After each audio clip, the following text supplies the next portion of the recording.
Hi, everyone, and welcome to day one of the How to Start Homeschooling with the Old Schoolhouse event. This is a 3-day event. It is happening from August 8th, which is today, right through August 10th, and it will be happening between 1 and 3 p.m. Eastern. And we're so glad that you've decided to join us. And so you can see our agenda for today. It's a full agenda. So we've got session one, exploring the reasons why we homeschool. Session two, weighing the pros and cons. Session three will be believing God's purpose for your family. Session four, Mythbusters, the homeschool edition. And then we'll have some time for Q&As, and we'll have some information about our giveaways for today. So stay tuned till the end for more information on that. And if you haven't met me already, my name is Christine Weller, and I am a homeschooling mom of two boys. I am in Ontario, Canada, and I have the privilege of working for the Canadian Schoolhouse and schoolhouseteachers.com, which are both divisions of the Old Schoolhouse, which is our parent company here. And so my hope is that throughout this event, you'll get to know many of us and who we are, and just our desire to help you on this homeschooling journey. And so today we're going to just start off with session one. So I'm going to invite our speakers for that session to join me. It's going to be Kristen Stewart and Barbie Streibel.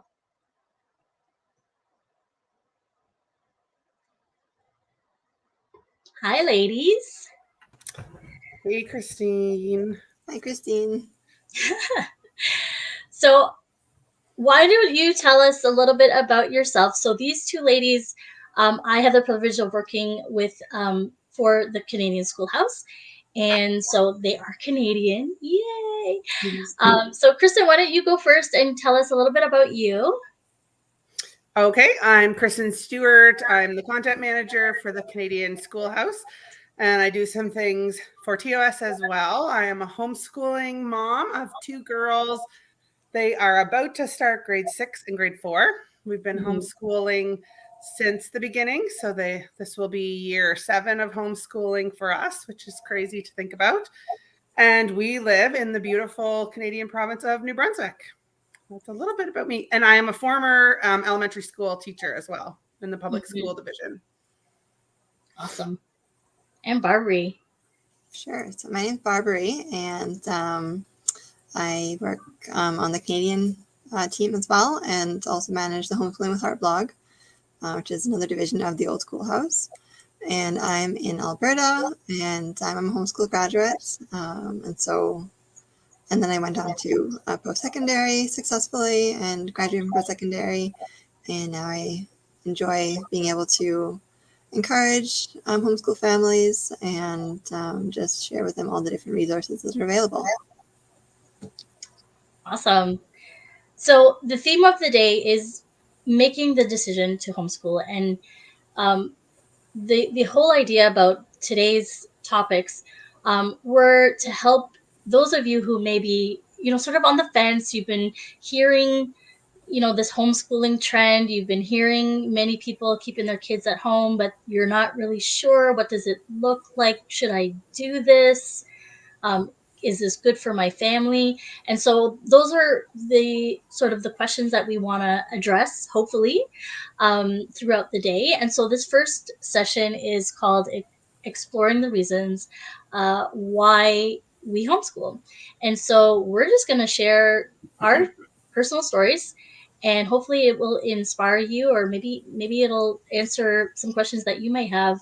I know for me, I was like Kristen. I was in the public school system as an educational assistant for about 8 years, and I had seen, I should mention it was a school for special needs students, and they were high school as well. So these were very low functioning students. And so when I first started, it was all about helping the kids, teaching them how to read. And there was a joy, when you reached a certain point and they could read a page, and it was all about teaching. But through the many years, agendas started coming in, and then all these quote unquote rights were happening, and so kids started becoming more behavioral, and not so much special needs. And then all of a sudden, teaching wasn't just what wasn't happening anymore, and I feel like the educators were not prepared for this. And so, I mean, and parents were just dropping off their kids, and seemingly just they didn't say anything. They just and then they made the decision at some point in those years that we're not going to fail them because they're special needs, so they're just going to coast through the system. And I'm like, but that's not what's really best for them. And so there were a whole bunch of other things, and I decided, if I have to teach my kids, send them to school, but then I'll still have to teach them when they come back home because they didn't really do much in school, I might as well keep them home. And so I made that decision way before I had got married and had kids. So that's a little bit behind my story, and two, that it was something that was pressed upon my heart too, that I wanted to raise Christian children, and for me to send them to public school was also not the way to do that. So, Barbary, you tell us a little bit about your story. Yeah, for sure. So my educational, I guess, journey, I did go to like the first 4 years of elementary to a combination of public school, private school, and sort of separate school, but still public. I'm here in Alberta. And just for a different variety of reasons, none of those was working out. Just due to like teacher issues and like social, like peer pressure issues and all of that. And so then my family came to homeschooling, and I was the first one in my family to be homeschooled, so it was something new. That's something too that if it's new for a family, that might also be kind of weighing on someone or on parents, like, oh, no one else is in this my family. Am I making the right decision? And yes, you are. Yes, you are going to make the right decision. And it's going to look different for everyone. So it's the right decision, but it's going to look different for every family because each family has different needs and also different personalities and different learning interests, different learning styles. I mean, there's a whole bunch of things there. But homeschooling was really good. And as one starts homeschooling and then does homeschooling for longer, then you do learn things and you figure out sort of what works best. And that's okay too, just to kind of learn as you go.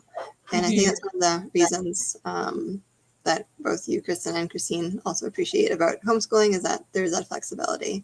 If something isn't working, you can go ahead and change it, which is really nice about homeschooling. Yeah, and that's one of the things that I learned very quickly in especially working with special needs students. They needed that one-on-one attention, but they couldn't get it. And so, like, thankfully, my kids are okay. I think for the most part, they don't have any learning difficulties at home, but I mean, I wanted to be there for them if that was the case. And for sure, like, I saw it. You don't get the support that you need in the public school system because there's just too many in one space. And so, yeah, that one-on-one is so important. Thanks, Barbary. And Kristen, tell us what. I would say that I was like a very unlikely homeschooler. Like I was also a very unlikely stay-at-home mom. Because like Kristen in her mid to late 20s was like super career driven. Like I love teaching. I felt that was like my passion in life was to be a teacher. I wanted to get my master's, become an administrator. So like that homeschooling was not on my radar for those beginning years. And even right up until Haley was going to start kindergarten, we weren't really thinking about it. So it wasn't something that we had been thinking about for a long time. And it wasn't even, I even when I was still teaching in the public school system, and then I taught a couple of years in a private Christian school, I still really loved the school. Like I didn't part with the school with a negative feeling. It was a really hard decision for me. It was when Haley was a baby, it was really just something God pressed on my heart, like to be a stay-at-home mom, to be home present with my child. And I was still assuming at that time that she would go to school and any future children would go to school. But really, it was just the summer before she was supposed to start kindergarten. And I was just so sad. Like Thomas and I both, we were so sad. We didn't want her to go. Like we didn't want to miss her all day. It was full day. Actually, it wasn't even. I think it was half day kindergarten where we lived at the time. Where we are now, it's full day. And I just was like, what am I going to do with Sophie all day when Haley's gone? Like Sophie's never known anything in life except for playing with her sister all day. Like she's going to miss her so much. Like she's just going to cry all day. I just was like, I don't want to send her. And then it kind of just like dawned on me like, oh, I don't actually have to send her. There was a few other homeschooling families in the community that we were living in at the time.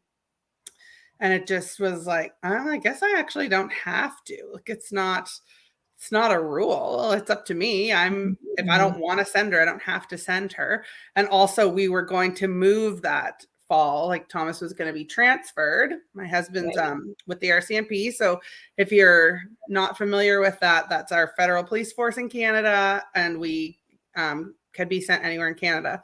So she was supposed to start kindergarten in September, and then he was going to be transferred in October, November. So we were like, well, we don't want to put her in school, get her super attached for 2 months, have to move, start somewhere again. So we were kind of like, well, we'll just keep her home for this year and see what happens. And now she's going to start grade 6 at home. And I feel like the reasons why we decided to start homeschooling, even though those reasons are still there, like wanting her home, it's grown a lot as well. Like we've seen so many other different benefits. So the reason why we kept homeschooling is like different and has grown past the reason why we originally made the decision. Because obviously, like 2 years later, we decided Sophie would stay home as well. And yeah, it's just we've continued to see more and more benefits, and they're both so different. So the benefit, it's kind of like the same but different. So the one-on-one thing for both of them benefits them each differently, but it is still super important because even from my experience in a classroom when I was an elementary school teacher, it's really those middle of the road students that are getting what they need.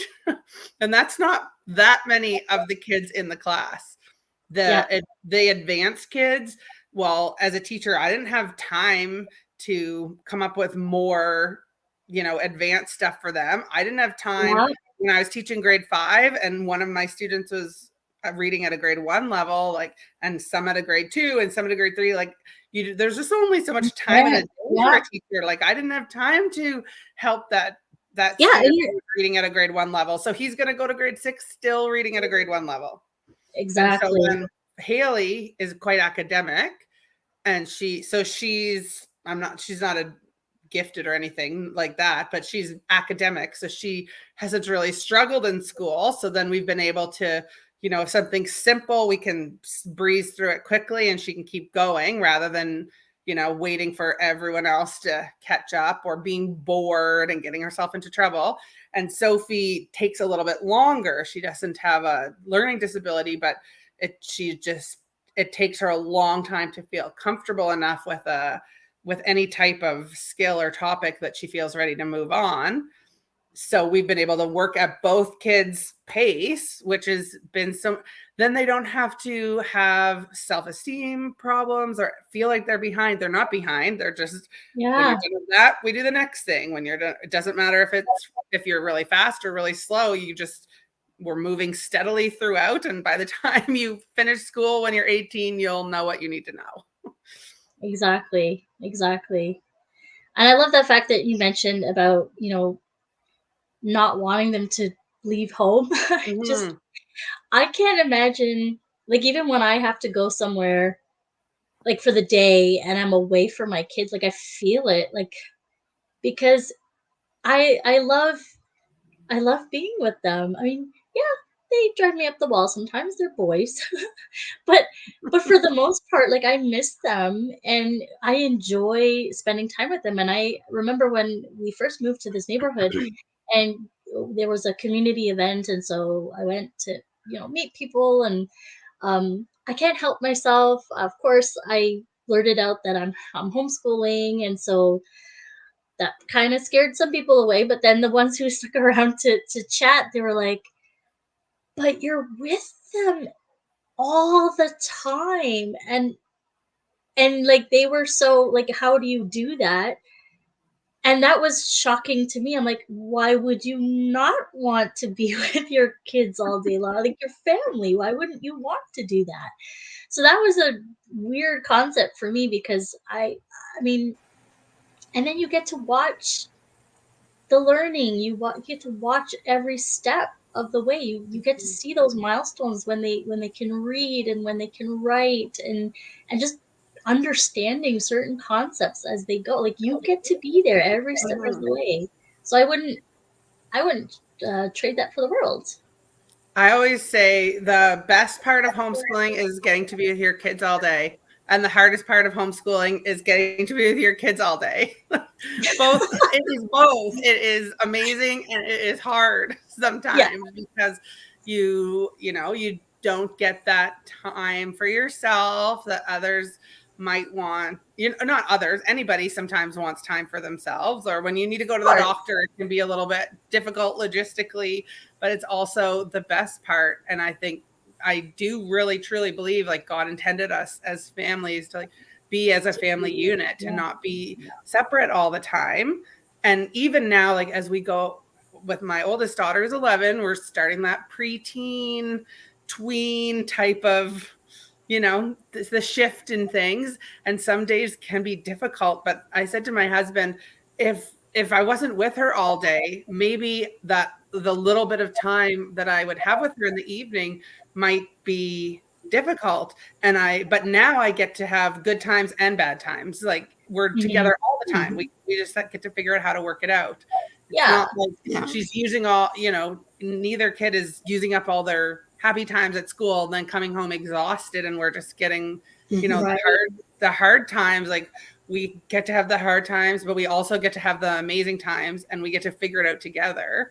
And what Yeah. better place to learn to work through your emotions and whatnot than in the safety with your own family? Yeah. So I think that's really where they get to learn about conflict resolution and whatnot, because it's safe to learn Yeah. how to work out your differences in the safety of your family that loves you. Yeah, and it's a good point to mention that, conflicts do come because you're you're in one space quite often, and that's okay. This is all about relationship building. Your kids are going to be learning about interacting with other people, Mhm. and of all different ages. That they'll have their siblings, and then they have their parents. So they're getting that range, and then they're going to be so much better Mhm. um, from learning in that safe environment, as you mentioned. So yeah, I check off for for homeschooling again. um, I thought about something, and I just hopefully it'll come back. There's so many reasons, and I know many of the parents that I talked to. I was at one of the Canadian conventions back in May, and a lot of them were just worried about bullying Mhm. and all of that stuff, and just not sure they were equipped to to handle teaching at home. And I so Kristen and I have a bit of a background in teaching, so we kind of know how to do lessons and all of that stuff. But I mean, really and truly, you've been teaching them since they've been born, really, if you Right. think about it. So you do know how to teach your kids. It's just the information that you need to get. Mm-hmm. And there's so much curriculum. I Mhm. mean, when homeschooling was not as popular, there may have been scarce options, but now with the help of the internet, there are so many resources Mm-hmm. that it's overwhelming for many. But we're gonna help you with that, I promise.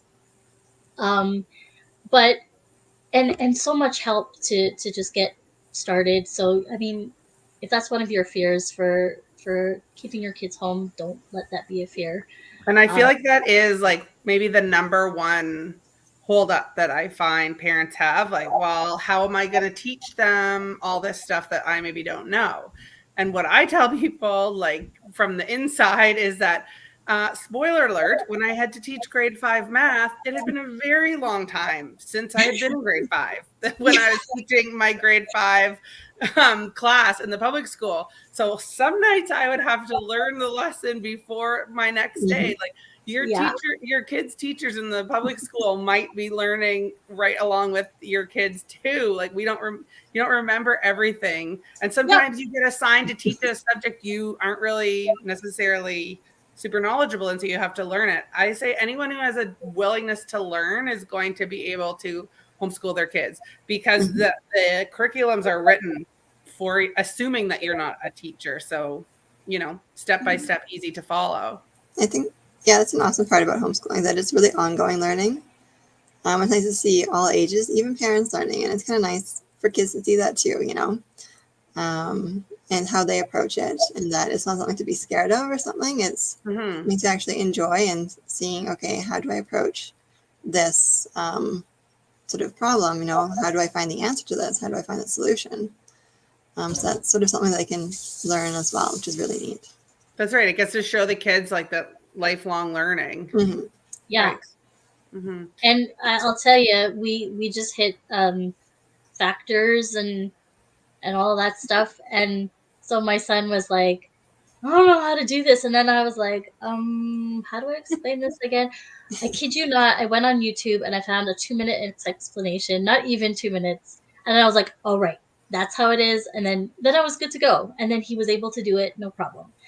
And so, yeah, if we get stuck sometimes, everybody gets stuck, but there's always an answer for you. So you're Mm-hmm. never alone. Yes. Yes. I You're would never. say if you asked 10 homeschooling parents their reason for homeschooling, that you would get possibly 10 different answers. Like, I feel like there's so many unique True. reasons to homeschool, and like it's increasing so much now with the political landscape of the public school Hmm. system and people who are wanting to keep their kids away from some of the things that are happening there. I find people are turning to homeschooling pretty rapidly Yeah. right now. Yeah. And that's why it's such a good time to make this decision. Yes, it's a huge decision for your family because it is for your entire family, and not just for your kids. But I mean, if more people are doing this, then you are not going to be alone on this journey. Mm-hmm. Um, and yeah, this is a great time to just keep them home. Um, and we'll talk a bit more later today about and tomorrow about how you can actually do that, checking with your state. And there's so much information out there, Mm-hmm. state specific, province specific Hmm. information, no matter where you are. And hey, if you're not sure where to go, let us know. Send us an email, send us a post on social media, and we're happy to point you in the right direction if we can. So, because we want you Mm-hmm. to feel confident in making this decision. So, Yeah. In 2023, like no one should have to feel like they're homeschooling alone. There oh is my such a large homeschool community out there. And if you don't know anyone in your own local community, there are definitely online communities to connect with, like at TCS, at the Canadian Schoolhouse, the Old Schoolhouse. We can help you. But there are so many people around that are homeschooling. You just might not know who they are. And I really suggest connecting, with a homeschooling support system, because that can really, really help you and encourage you, and just to realize that you're not alone. Yeah, for sure. And that helps you know where to start too. Like the wisdom of those that have gone before can really help you know where to start. I'm seeing some things in the comments here. Schoolhouseconnect.com is a good place to start. If you haven't checked that out, check it out. And so we will wrap up this session for now. Any final words, Barbary? No, I guess, just to wrap up, or like maybe expand really briefly on the flexibility. It's like flexibility to go at your own pace, or your children to go at their own pace for learning. Flexibility in the schedule. So that can be like going for field trips, or maybe spending time with family. As Chris was mentioning, homeschooling is great for building those family relationships. So that might be sort of, if you want to take time, like 2 months, to visit family that lives across the country, because sometimes family members are spread out, and that's actually a good way to maybe like learn geography when you're traveling. And I say that interacting with different ages in the family is awesome, because that's part of real life.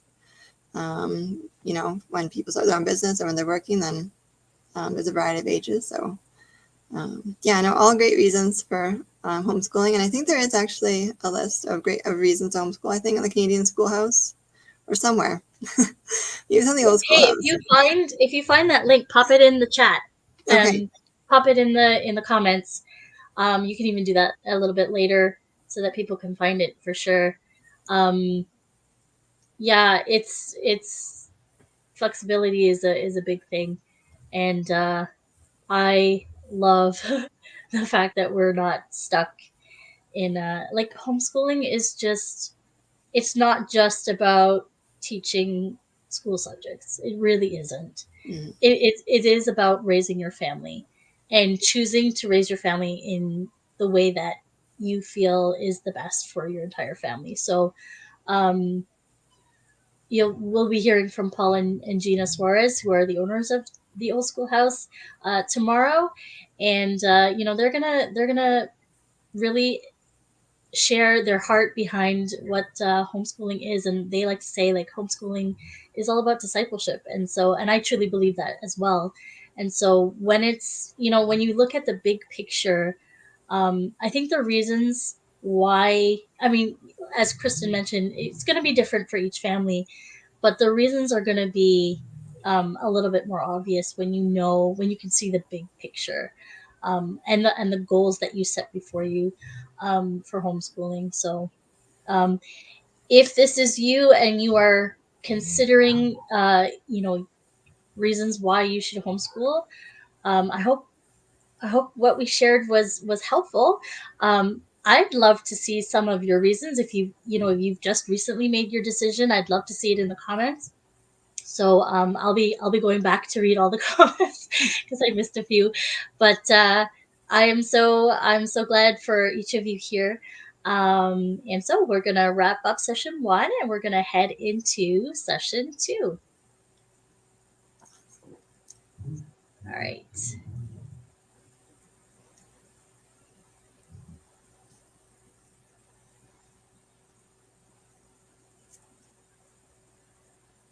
Okay, so I'm going to bring up our next guest. Is Heather ready?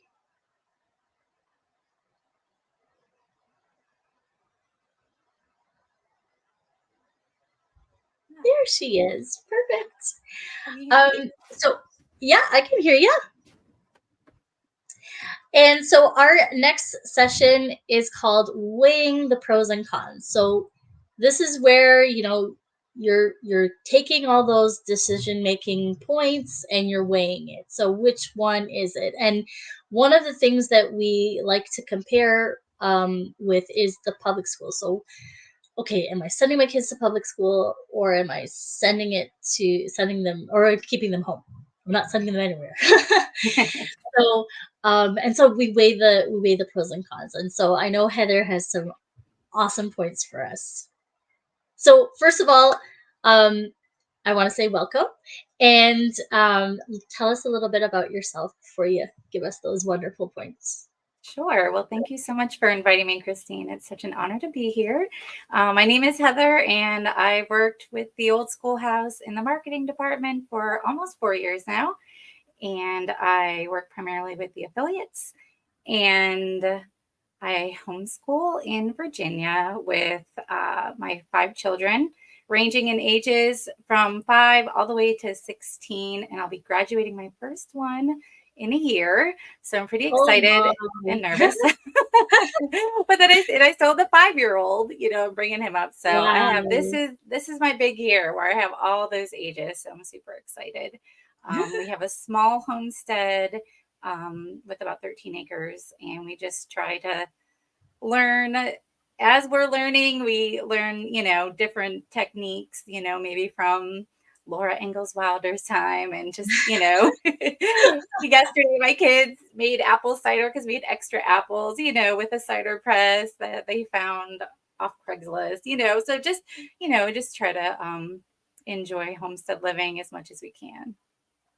Wow. Yeah, and I know, hey, if you're interested in homesteading, she's a great person to talk to. I don't know if I can quite get myself into the homesteading lifestyle.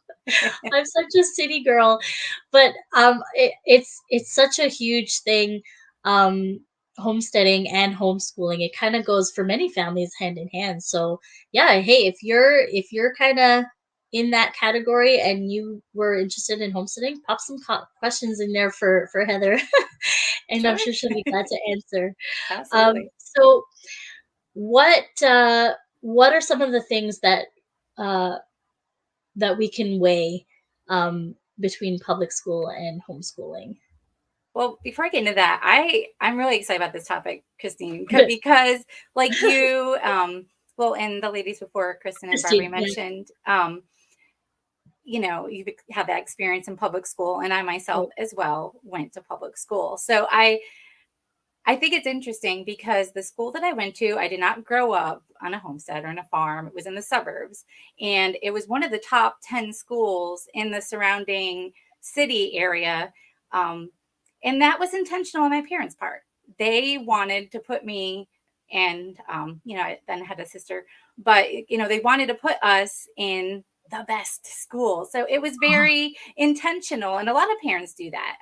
Right. I've met parents, they're looking to move to a school district so their kids can receive the best education. And so that was intentional on their part. And for what I received, it was a great education in the sense of a public school education. So when we're looking at the pros, a lot of parents, I think the first thing would be opportunity. And the school that I went to, it had opportunity. And there were so many incredible experiences that I had that shaped my life that I am thankful for. And it's funny because it was the mid 90s and internet was coming on the scene. There was a room in our high school, and it was called the AV room, and it had a huge, it was like a meeting room, had a huge screen. And, if you were one of the special chosen that were part of the international group, you could go into that room and do a video call with a school in Ireland. And that was like the big, to do. I mean, right now, you and I are talking from 2 different countries. No big deal. We do it every day. Back then, that was a big deal. Yeah. And it was maybe 3 to 4 minutes because the technology wasn't quite there. Google hadn't even been invented yet. I think it was Yahoo. Well, I don't even know. But so, before I graduated high school, I had been to Europe several times with international exchange week-long programs. They would send somebody from France, a group to our school. We would go to their school for weeks. So there were so many incredible opportunities. But the way that I look at it is at the time, I had all these awesome opportunities, but they were on an off-white sheet of paper.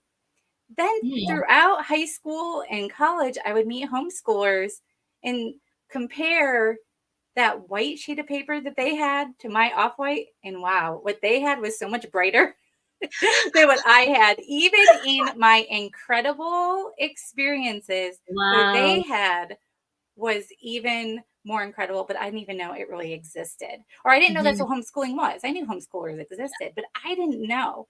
And it wasn't until I walked into the homes of homeschoolers that I didn't understand, but something was different. I remember the first time I walked into a homeschooling home, and I can remember what the house looks like, the feeling I felt, the Bible on the girl's bed, the verse that she read to me. I remember that. I didn't grow up, with all of that. We didn't even have Bibles read in our home. So, all that I remember. And the first homeschooler I met, she's now a NASA scientist. My first roommate in Wow. college that was a homeschooler, she introduced me to Operation World, where you pray for a different country every day. And she just introduced me to this whole new world of life that was so much more rich. And Mm. what she went on to go do is become, you've heard of Wycliffe, right? Bible Yes, translators. I have. Yeah. So she was the one that went to a remote country solo on her own, learned a language where they had no written language, learned the phonetics, learned Yep. how to turn it into a language and then bring it back to Wycliffe, and then they turned it into a Bible. I'm like, Wow. who does that? She did that. And I remember going into her home the first time, and that was that white sheet of paper. I thought I had the best education. My parents thought they were providing me the best education, but nothing can compare to home, is what I would say. Bring them home where they belong, because that is where true value can be found. So the Mm. pro would be opportunity, but you can find those opportunities in homeschooling. So if we think, all those cultural experiences I had as a child were incredible, but they were surface. So Mm. when you're That's true. homeschooling, you can go deeper. And like, Kristen was talking about earlier, you're working, on character building, or, those life lessons and the good and the bad. Like you can work on the inner man, the inner child. Mm-hmm. Never dealt with Mm-hmm. that. It's like it would just be brushed under the rug, go to school, come back, and just kind of ignored.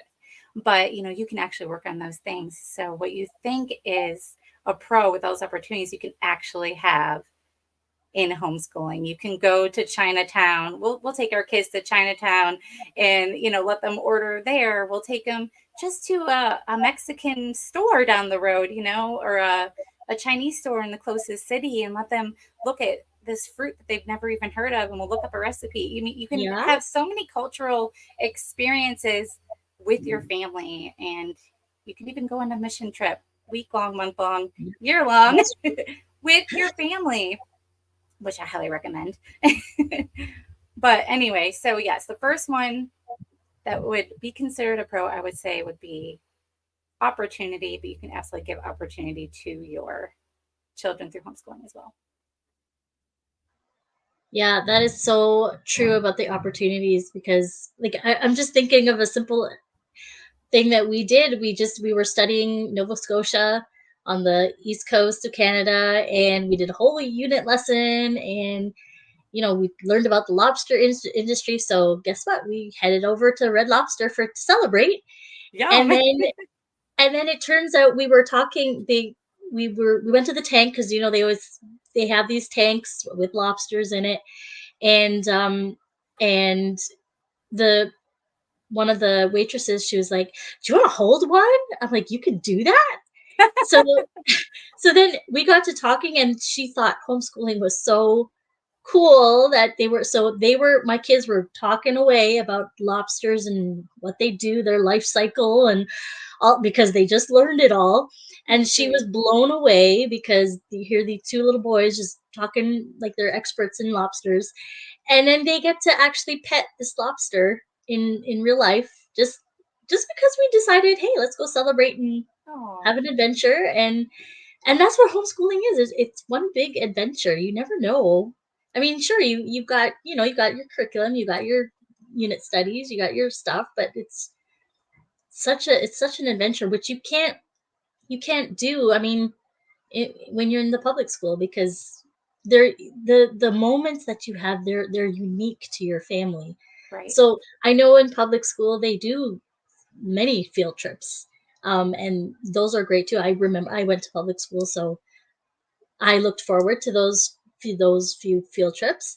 But when it's tailored to you, tailored to, Yeah, like, you just learn this and you could just go and do, just up and go and dive into it further, it can't compare. absolutely. Yeah. And sometimes it's hard to change your mindset when you're coming from public school to It's realize true. that that is okay. And I It's remember, true. I think one of the first things we did, my kids were really little, is we studied the process of making maple syrup. And Ah, then my husband's father, he at the time he had trees that he had tapped on his property, and had a sugar shack and everything, and made his own maple syrup. And he said, "Hey, how about you guys come up?" I think it was in March that they did it. And in my mind, I'm like, "Oh, we can have spring break because public schools have spring break then." But now it's like I don't follow the public school system. no. But then I'm like, oh, we could make our spring break educational. And so we went and, we did a lap book and we studied all about it and we surprised the kids. We didn't tell them. And they're like, where are we going? Where are we going? It was an 8-hour drive. And then they finally realized, oh, this is grandpa's house. And then the whole week they learned how to actually, tap the trees, boil the sugar, make the maple syrup, Oh, bottle the syrup up, and then eat it on pancakes. So it was, they're never going to forget that. And like no. you said, it was tailored to them, and it was such a wonderful experience. Yeah, that's such a good point. Such a good point. And what about, people say that, it's going to be too expensive Mm, to homeschool. Have you yeah. come across that? Yeah. Was that one of those So, things yeah, that you had to? it's funny you say that because, I started homeschooling. And to be honest with you, in the beginning, my husband and I always knew we were going to homeschool. Mhm. But I don't know. I think a lot of parents, they see that yellow bus go by and they're tempted. I was never tempted in the beginning with the yellow bus, but I was tempted with a Christian school that all my Mm. friends were sending their kids to. And so because my kids' friends were all going there, even though my heart was with homeschooling, there was, that struggle. And finally, I realized this is what we're called to do. We're doing it. And we made that decision. And it was hard to, not have the kids around the friends that we thought they were going to grow up with. They've made other friends since and have still been able to hang out with the friends in other ways. But at the time, it was hard. Well, we made the decision. And then the recession happened. It was 2008. The recession happened. We had just got a house, just got a minivan. We thought everything was great, and then the recession happened, and we have no money. How am I going to homeschool? How am I going to do this? And at that point, 2008, the Lord just put on my heart to start blogging, and I started a blog called Thrift Schooling. And I'm not trying to push anything right now. I'm just saying that this topic is near and dear to my heart because through those years, I think it's been, 12, 13 years I've been homeschooling, the Lord has been showing me, thrifty ways to be able to homeschool my kids without having to spend. They normally say that you spend $2,000 to $3,000 a kid per year to homeschool. If you go to a homeschool convention and you go to like the boxed curriculum booth, that's what they're going to tell you. I don't know if they're just trying to sell you their product, but that's what they'll tell you is most people will spend $2,000 to $3,000 a year per kid. And there's just no way that was going to happen, especially right now with 5 kids, and so I was able to learn how to piece things together. And like I said, with that maple syrup unit study, I found that free online.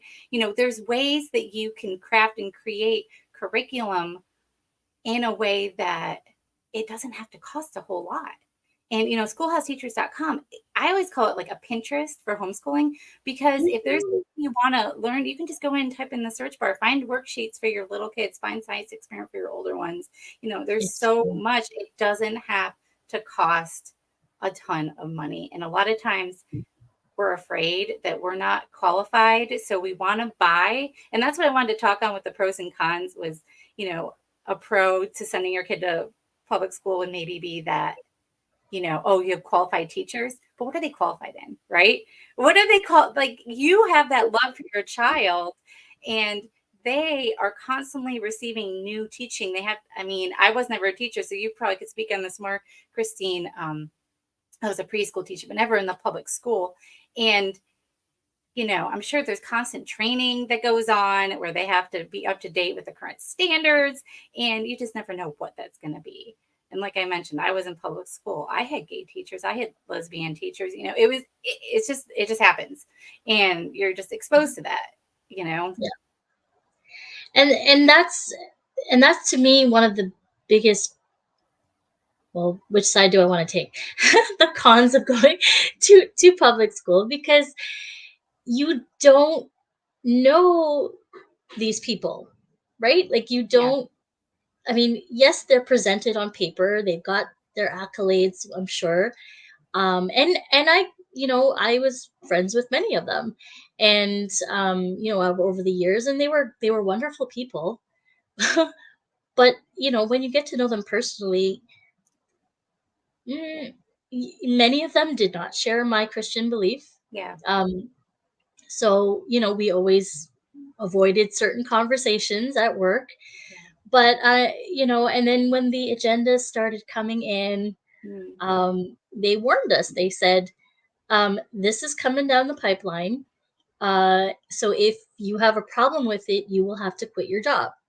It's Wow. you can't. And they weren't being mean about it. Like, our principal was pretty open and honest with us, and he was like, "Yeah, this. I'm just letting you know, this is coming very soon, and we won't be able to do a thing about it. We will have to present this to the kids.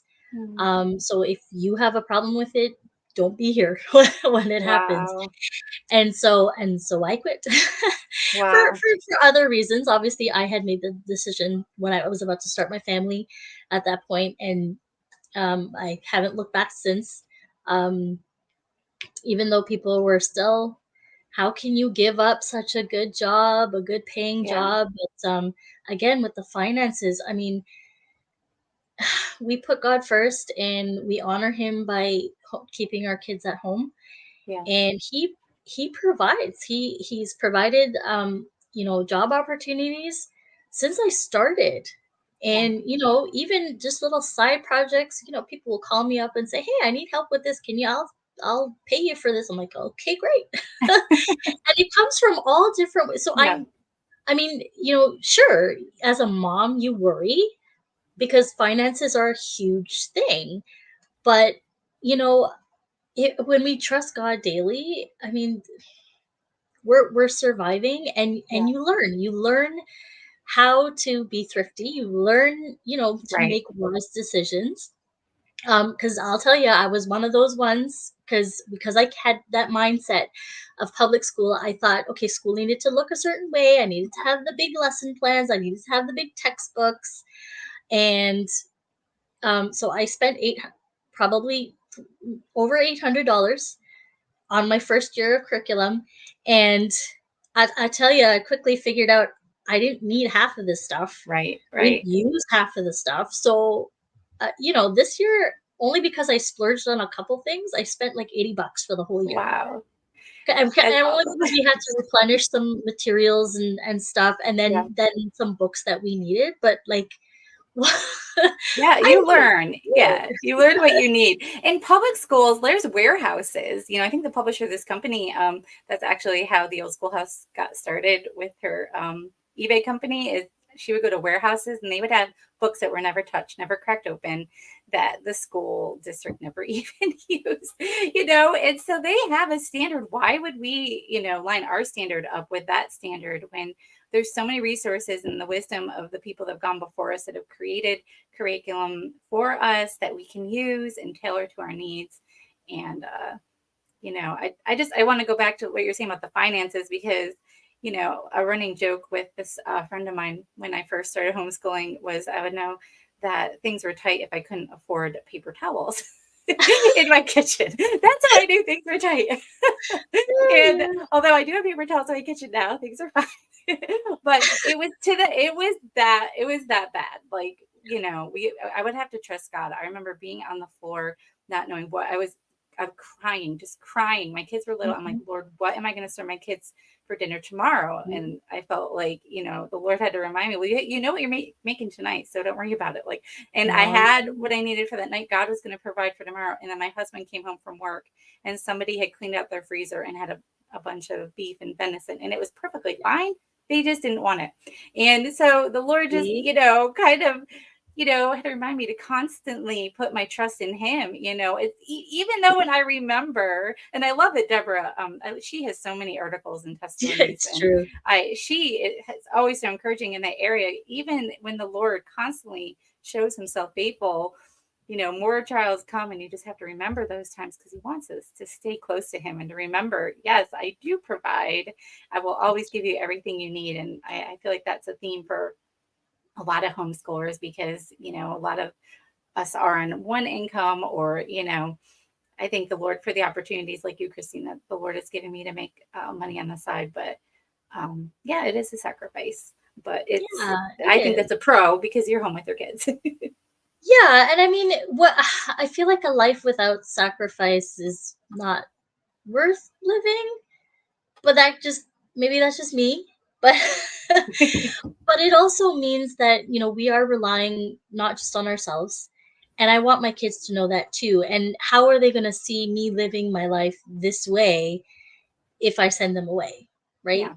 Like, they're not going to learn that stuff at school. Sure, they're going to learn, maybe, just from my personal experience, maybe they'll learn the math and English like we would teach them at home. But there's so much more. And like I said in the previous session, I mean, it's so much more than just teaching the academics. And I can't imagine, having to have more people, contributing to what my kids are learning. It just, to me, it doesn't make sense. Right. It's true. Yeah. So absolutely. So, we haven't touched on the big one, I don't think. What's the big one? Socialization, Christine. Oh, right. You know why? Because I blocked that one out. Because I hear it so many times, and I'm like, ugh. It's true. And we'll be touching on that in some of our myths too. So. Oh, okay. Yeah. I'll let you. Yeah, we can hold off on that for sure. So you can. But yeah, socialization is one of the supposed cons of homeschooling that people like to claim, that, your kids are not going to get socialized, but it is a myth. And in our next session, we will prove that to you. Wonderful. No, it's true. And it just, I don't want to steal the thunder on that one. I just, from my experience, I just laugh, because I was, shy in school, and just because you threw me in a situation where I'm with a bunch of kids, it's not like I became popular all of a sudden or made a bunch of friends. I mean, I had friends, we had fun, and it was great, but it could have happened anywhere. You know what I mean? It's not just because you're around them, you're going to flock to people that you have similar interests with. And, I don't know. Yeah. I'll let you talk on that one later. But, and one thing, before this session ends, I really want to talk about, is, we talked a little bit about being qualified as a teacher. Yes. A lot of people are so nervous about that one. And I was reading in a devotion recently, talking about the difference. It was going through Proverbs, and it was talking about the difference between knowledge and wisdom.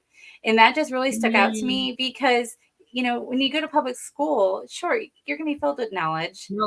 Yeah. But, what you want your child to have is wisdom. And what we want as parents, what we need as parents, isn't necessarily to have all that knowledge. Like you mentioned, you could just go get a YouTube video.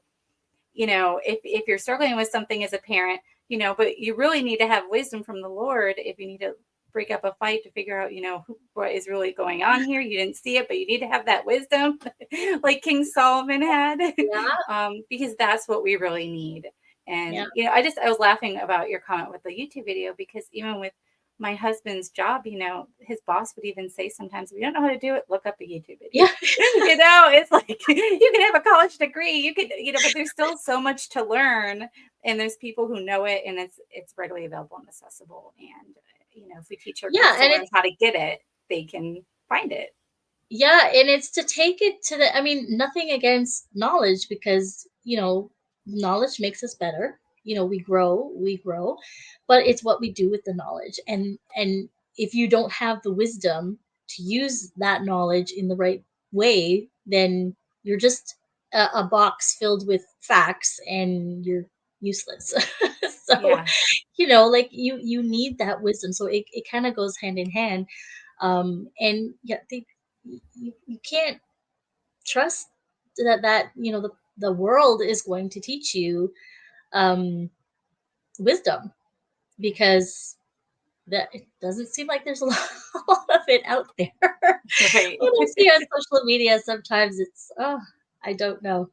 It's a little bit scary, which is why we want to keep our kids home. That's right. Any final thoughts for our session on weighing the pros and cons? I mean, like you said, that's why I want to keep our kids home. And I think sometimes when parents hear that, they think of their own flaws and their own shortcomings. And so they become nervous, because if they're send their kids off all day, then they don't have to deal with themselves. And when you're home, you're confronted with your faults and failures. But I loved how Kristen mentioned it earlier, you work through them together. She was talking about her kids, but I was thinking about us as parents too, because that's something that the Lord can help us to see. When you get married, there's things that come up that you never knew were there. When you have kids, there are things that come up that you never knew were there. And it's actually a blessing. We need to count our trials as all joy. And so it's a great opportunity when these things come up, because then the Lord can deal with it, and it can become something beautiful. And, you can turn those ashes that seem so frustrating, those difficult days, into something beautiful. Yeah. I love it. Thank you so much, Heather. And hey, if you are still struggling and weighing some of these pros and cons, and you need some help, drop your questions or comments in the comment section, wherever you're listening to, and we want to be here and help you through it. So definitely leave your comments for us to see. So we will be going on to session 3, but we've got a little commercial for you. So I'll be back in a moment.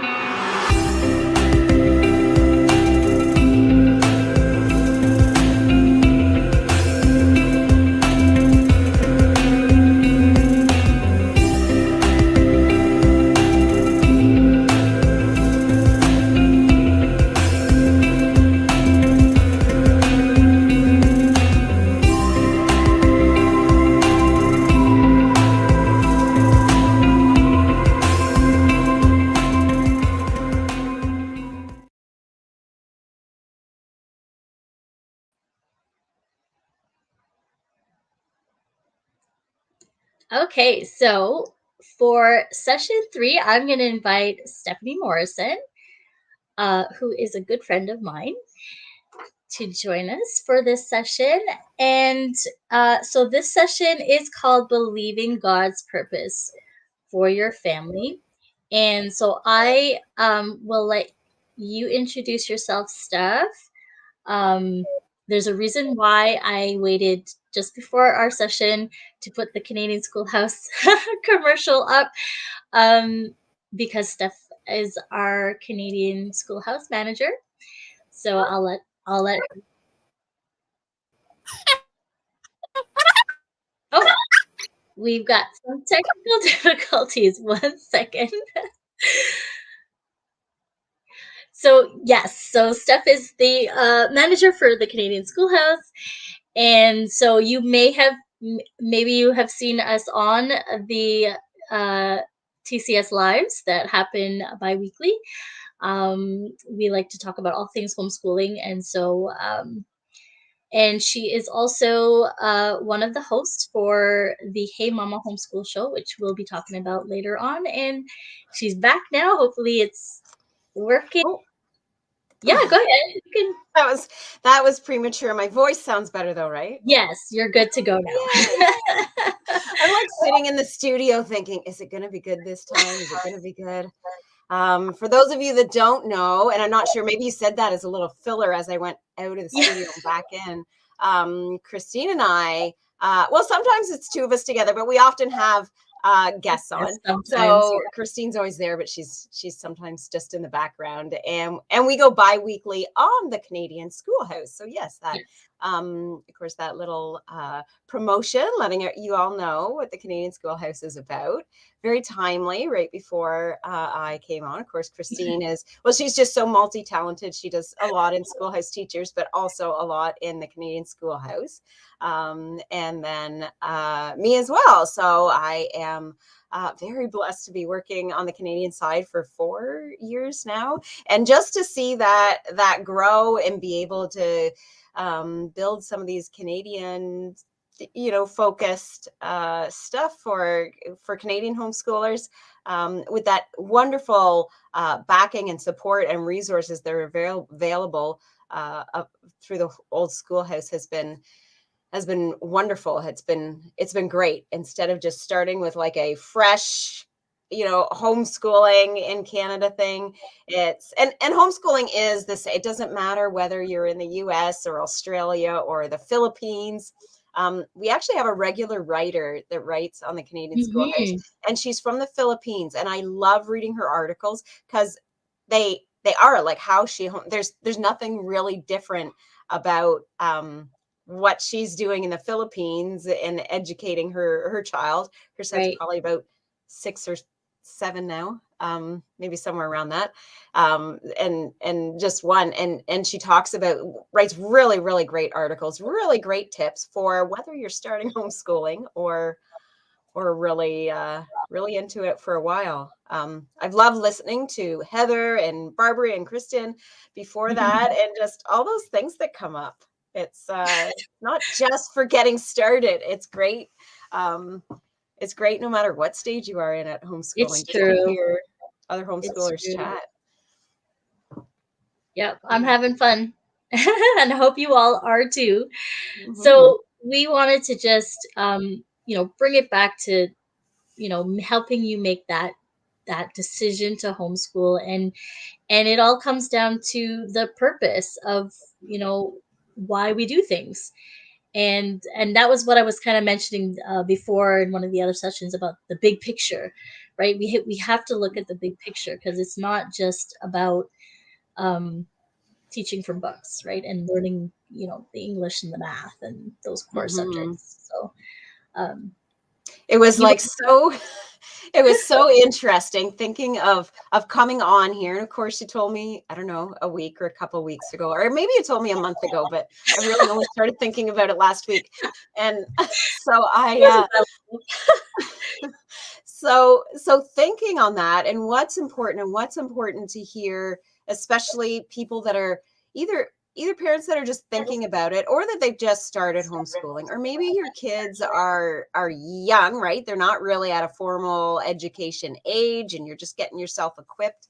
I know for myself, and Christine, you were the same way. It was like we made that decision before our children were born that we were going to educate them. So we really did have all that time. I imagine you were the same way, like that 5 or 6 years before I started doing more formal structured learning with my son was really, I was reading lots of books and just picking up, advice online and trying to meet other homeschoolers and just people that were already doing it, that were in my local community. So there was so much to prepare for those number of years in beforehand. But when you already have that set in your mind that, no, I'm going to do this home educating. So I wrote this article, and maybe God did put it in my mind to write it, because I don't write, besides what I'm writing for homeschooling, for the Old Schoolhouse, or a couple other things I do work-wise.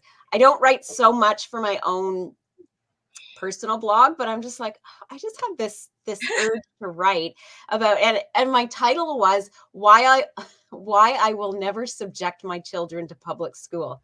Mm. It was like a little play on words, right? Did you get that? Like subject my children Subjects. Yeah. subjects. Anyway, I get I it. think I it get just started with that was in my head, and then I'm like, oh yeah, I can write a whole article about that. So I mean, I don't have this done, and I don't know. Hopefully, I'll get it posted one day. But I thought I'd share just a little bit of what I wrote. I'm not going to read all of what I wrote, but just this one little part. I actually, because the reason that I started homeschooling was is nothing. Well, I shouldn't say nothing. I guess that reason is still there, but it's not really the motivating reason that makes me continue to homeschool. And there's lots of different reasons for that, and I won't necessarily go into all the different reasons. What I will say is that I started homeschooling because I have an older child. He's 29 now. Really, really rough in school. Up until grade 5, it was, just behavior issues. He was a great kid everywhere else. In school, he was disruptive in the class sometimes. He would rip paper apart. He would hide under desks. He would just, and only in the classroom too. Or at least not that I remember anyway. It was really just classroom stuff. Like I would actually have to go to the school and get him out from under a desk. I remember having to do that a couple of times. That wasn't the Oh situation dear. every time, but it was just difficult for him. And I came to a realization of like, is it possible he could learn any less with me than he could in school? And I decided no. And so kind of after March break in his 5th year, he didn't go back. And I homeschooled him for that 1 year. And then I wish I was stronger then, but it's part of my story, I guess, right? That he did go back to school and he got a high school diploma. Not that it means anything. I had my other 2 sons better educated than he was by the school system by the time they were like, well, they're 12 and 15 now. So it's been years that they could read better, they could write better, they had a better handle on communicating, on even just stuff on like thought processes, and right. I found all better than my son, who has this piece of paper that says he graduated from high school, but actually is not indicative of a quality education. So what motivates, so I'm just going to read this right from here. So what really motivates me to continue living this rewarding educational life with my children is their future. A future that is planned by God and can only be realized by honoring the unique traits he has given each of my boys. Mass education is good for the basics, but there's no flexibility to offer teaching and training that aligns with each student's learning style, preferences, and interests. And that is the reason that I continue to. And that is the big purpose, right? It's my purpose to educate my boys. God's got other things that I want to do. There's other amazing things, but part of my purpose is to educate my boys so that they can live out their purpose. And I don't think it's too out there. I think most people would agree with me in saying that if you're a parent, that is your purpose, to live out and help your children move toward their purpose. So and I don't know if you kind of picked me for this topic. I mean, I said I was good with anything. But because our last virtual family retreat, I did a talk on uncovering, or was it discuss? So uncover God's purpose with your children. And so you can find that. Let me actually just, I got that link, because if you want to see that whole thing, I'm not gonna redo the whole talk here. But if you wanted to see that, I'm going to put just a link in the, and a few words. I'll put a comment in here with the link. And you can see that on day 4. Yeah. It was a purposeful life, right? Or Yes. purposeful. And well, in that day, so I think it was a purposeful life, and I hope I spelled everything right on there. There we go. Good, that did show up. So there's a little worksheet I had for there, and you can go through that whole talk on just a little process I go through, and there's really lots of different ways to approach this, your family's purpose. I'm kind of big on that. Like, I think each family kind of has their purpose, and how we work together, and how we use the strengths, kind of like the body of Christ, right? We all have our place in the body of Christ. We need the arms and the legs and the mouth and the eyes and the right in that spiritual form, and we need that for a family. So we have our strengths and weaknesses of each member of the family to work off of each other. In fact, I think that's kind of one of the biggest things for marriages too. Very rarely do I see marriages where the two people they're just like so alike, and they do everything the same, and it's that opposites attract. And I think that's God's design, so that we so that we're able to achieve more together. I mean, my husband and I have lots of common interests, but at the same time, we're very different in ways. And sometimes that can cause, strife in a relationship. But if you do it God's way, as I've discovered over the last 16 years, and I haven't discovered that very quickly. So I have lots of testimony about God working in our marriage. That marriage is, it's very purposeful for one thing. It's very intentional, and it's very much for the benefit of both sides. And we need to learn how to work together that way. And I think we need to do that with our kids too, right? We need to learn how to work together. And thinking of, what did Kristen say? She said, one of the best things about homeschooling is you get to spend all day with your kids. And then one of the most difficult things about homeschooling is you get to spend all day Being there with them. Yeah. Because gosh, where their ages are, like throughout the ages, it's like I have a 15-year-old and he's still wonderful and sweet sometimes. But I don't know. We're going through a time right now, and it's it's again, God is putting stuff in my life to help me deal with that. Like, I would just like to ignore him completely when he's like that, right? And not just like, can I get away from him, kind of thing. And I had a little outburst. I actually shared about it. Realized that. So still go to the homeschool show. So homeschoolshow.com and see the Hey Mama Homeschool Show podcast. I did do a talk there. That was about, so I have one coming up that we'll soon record for it.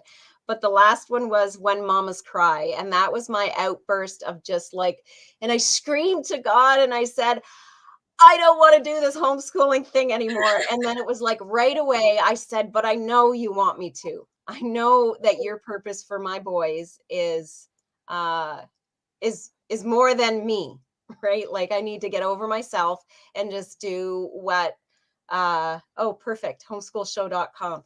And so you can see, so that's like a little teaser, because that one's not going to come out till September, I think.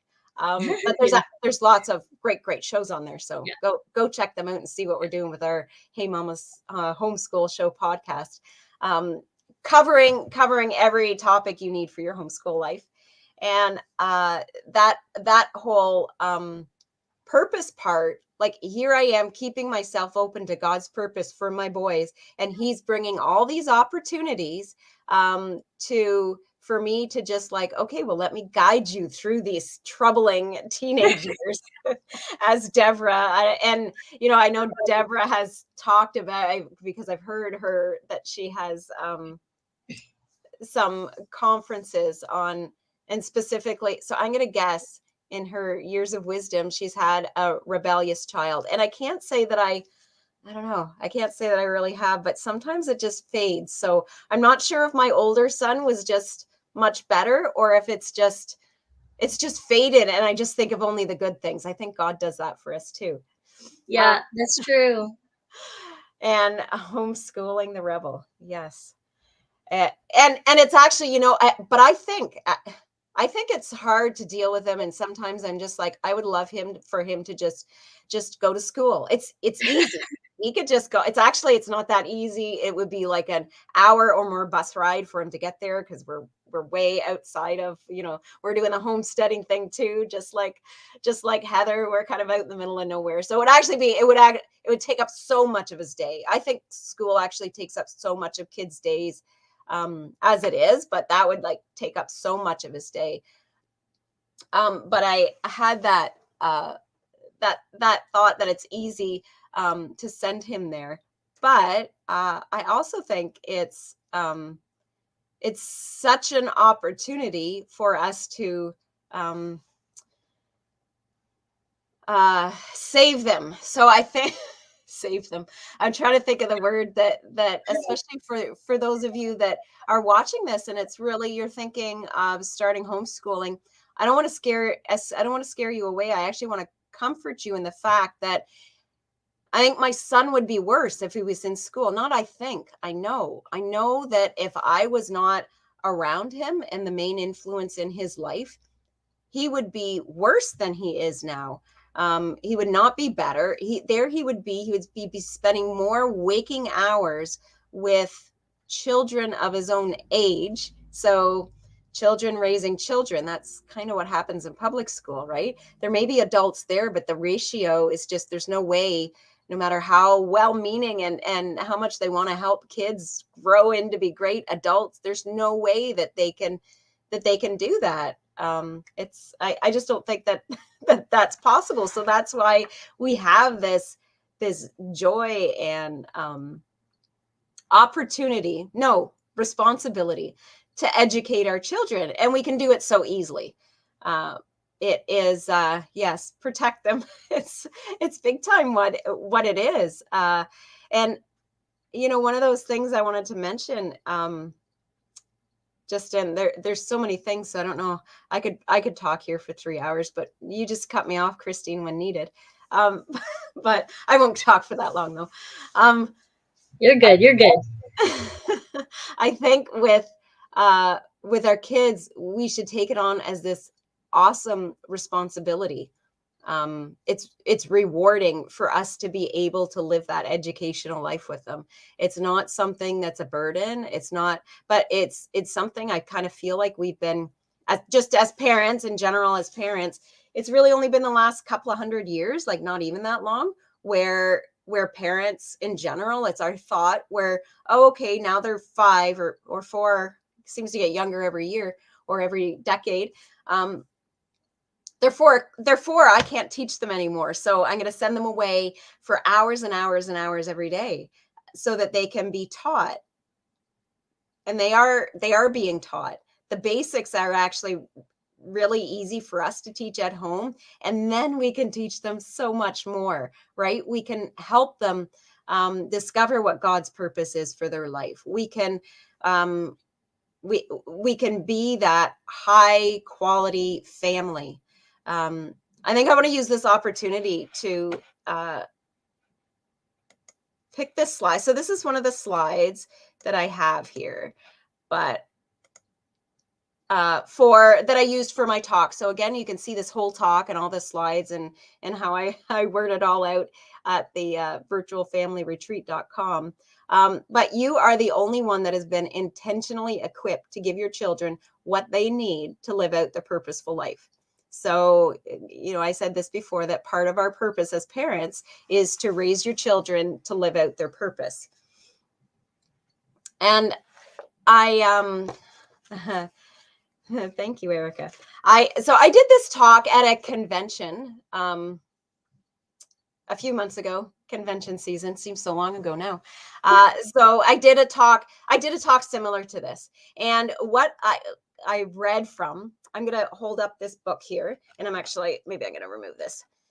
I'm going to hold up this book. So this book is called Unintentional. If you have not read it, you should. It is a lot about, well, I'm just going to read the back because thought what they put at the top here. Most of us are unintentional with screens, but tech industry architects intentionally made their content distracting, manipulative, and addictive. So it goes into a lot of this is actually this guy that wrote this worked in the tech industry. He still does. But I think before he used to work in big tech and now he works in small tech. And he has a lot to share on the topic, but he also has a lot to share. So I'm actually not going to go too much into that. You're gonna have to read the whole book for that one.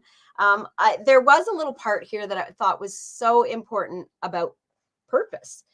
So given that the quest for purpose is common to every purpose or to every person, and there are many forces allied against us finding and living out our purpose, like maybe public education that is mandatory. How can so many kids be able to live out their purpose when they are required to spend their so many days at school? So that's maybe just one. That's my own little addition there.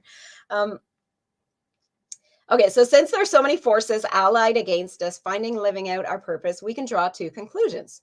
First, the desire for purpose is God-given. Our Creator made us not just for survival, but for true significance. Isn't that all throughout the word? True significance. Doesn't matter whether you're a child. It doesn't matter whether you're an unborn child. Doesn't matter whether you're, hundreds of years old. We don't live quite that long now, I guess. But even at near the end of our life, right? We're given in the word that we're still there for a significant purpose. And second, there's a real spiritual battle working to keep us from discovering and fulfilling our purpose. The principalities and powers we explored in chapter 4 are bent on stealing, killing, and destroying us, especially our motivation to make a lasting difference in the lives of others. And I would say that that the fact that public education is one of those things that's stealing that rewarding life that we could have, that high quality family life and that high quality education that your children could have. Nobody is going to give your kids a better education than you. Amen. Mm-hmm. So if you ever question whether your life has purpose beyond the next paycheck or crisis, renew your mind with the truth of Scripture. After Paul tells us in Ephesians 2:18 that we've been saved by grace through faith, he goes on to tell us what we have been saved to do. For we are his workmanship, created in Christ Jesus for good works, which God prepared beforehand so that we would walk in them. Mm-hmm. And I'm going to read it there. Good stuff after that too. But I'll leave it at that one. That just that we. Like it is and there's so much scripture. I can't remember it all. And Christine, if you've got, I just think it's so profound to see how much of God's word is about us teaching our kids. And even how I've read it before, even while still homeschooling, I will read some scripture and think, yeah, that's God's direction again, leading us to be raising our children. There's a very common, and I guess it's our company verse, raise them in the way they should go and they will not depart from it. So that's a very popular, a verse that we can stand on to educate our kids. It's really hard to raise them in a godly way and raise them for their purpose when they have to be at an institution for the majority of their waking hours, right? And it's very hard for their purpose to come out. It's very difficult for as the parent to be able to guide them when you're constantly interrupted with having to work that family life around the school life. So isn't it better that like let's work the education, which is important. I think so many parts are important. But we can still work that around our family life, around what God's purpose truly is. And I think God's purpose is for all of us to be well educated, right? Like think well, read well, write well. I think those are all really important things. And that kind of covers all the subjects, right? We look at all these different ways. It's true. But I think, like, for instance, your boys living in the city, they may not always, but right now that's their life, right? Living Yeah. in the city. Yeah. You're not likely going to teach them how to milk a goat, right? Nope. It's probably not Wow. on your teaching. We have goats, and that is one of the things. I have not got anybody else fully trained on milking goats. I'm really the only one milking right now, and that's okay. I actually enjoy milking. It is a great praising God time. I love it for that. We actually, I've had a few months where I had a goat, and we've had now some new kids and some more milk coming in for milking. So it is a great time for me. However, it's always good to have a backup, right? So that's an important thing. Learning just on how to raise animals, on how to breed animals, on the feeding requirements, on crops, on right. And I mean, you may include that in your teaching on a just knowing about the world level, where in our family, we're going to learn about that on the very practical, like you have to learn this, like this is important because this is what your life is like right now. And that's kind of another thing that's all tied into purpose too, isn't it? That that it is where you are. You know, we want to look at their future, and that's It's you know true. what's really been on my mind. Like that's what is most motivating me. I'm looking at my kids' future, what I see, their interests in them, and also what I see as where God is leading them. And they don't always see the same things I do, but I've just got to try to be firm on how I feel God is leading me to raise them. And of course with me and my husband and how we can work and see that together, because it's really a joint effort, right? And finding our purpose and discovering what our children's purpose is. We've got, both parents that are raising them, so we need to be united on that. And another thing came to mind, and you'll probably remember this, Christine. I think also because I've repeated a lot. It was just so profound to me when so Steve Demi was also on that virtual family retreat last year, and it wasn't the same day, but it's in one of those videos if you want to see what he had to say. But one of the things that he said just in his talk was that homeschooling is the move of God to restore marriages and families. And I think that is just the biggest purposeful living overall, right? And when he said that, I never thought of it that way. And I guess and I can easily see it that way, but I never thought of it that way until I heard him say that. And I thought that is just the most accurate kind of statement about homeschooling over the years and why it's only going to grow. And I'm just speaking that right now. We are going to have a time. I don't know how far away it is in the future, but we are going to have a time when there are more parents educating their kids than are sending them away. Yeah. Yeah. Very And true. I think too that I think our children actually want to know the purpose. Like I can hear, like, for all the years that I was in the public school system, I would hear students like, "Why do we have to learn this?" Like, so they're going to school and they're learning things, but they don't know why. But when you have them home and you're teaching them with purpose, you can explain to them as they learn, well, this is why you need to learn this. This is what you're going to use this information for. And so they're not already shutting down and saying, well, I'm not going to use this ever in my life, like trigonometry, right? I'm not going to use this for they're not saying those kinds of things because they see that you're teaching and they hear that you're explaining it with purpose. And so you're not just telling them facts, you're giving them something to build upon, that's going to benefit them for the rest of their lives. So and most of the homeschooling curriculum, actually, I guess I don't really know. I haven't used most of the homeschooling curriculum, but the curriculum that I have used over the years, there seems to be that's specifically made for homeschoolers. There is a very big undertone, I guess, or not even an undertone, just a focus of this is how applies to life. And for instance, I'm doing like French, or not French, I mean, but math. and it's an ST math course. It's just the regular whatever grade. I can't remember. Grade We 6 don't even math. lose track of the grades. Yeah. And doing fractions, and there's just all these real life situations on why fractions are useful. Now my son is still struggles with that. It's not like, oh yeah, I can use this in baking, I can use this when we're building something and a deck, I can use it when we're pouring concrete, right? Not that I'm like, he's he's only 12, so he's not necessarily doing all this stuff right now, but he actually sees it happening. His dad is very much a builder. His dad has probably done all of that in our home since they've been alive anyway. Some of it when they were younger.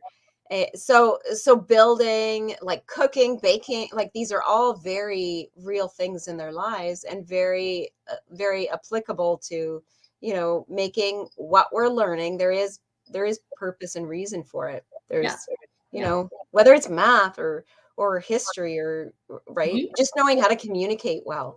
Like I share that very much with my kids, and again, they're not all like, woohoo, you're right, mom, this is great, yeah, let's learn this.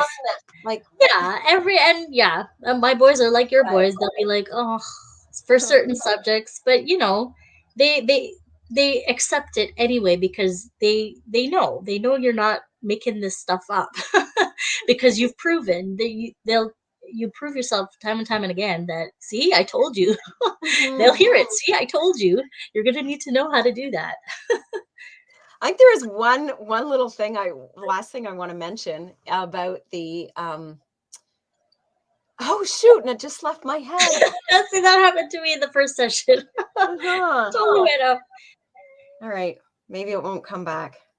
You can pop it in the comments if it comes back, for sure. Yeah, there's so much to share though, like on purpose and on being really intentional. And I'm going to come back again tomorrow or the next day, maybe. There's 3 days, right?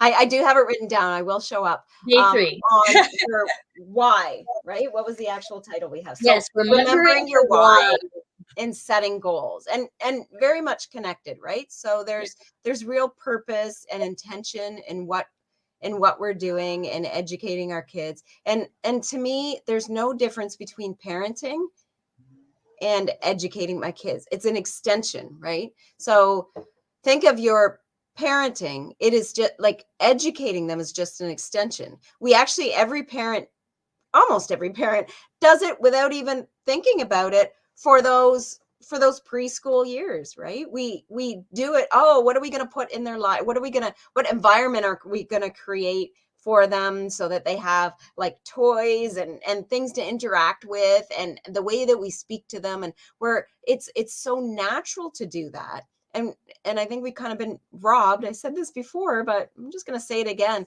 I really think we have had actually that stolen away from us.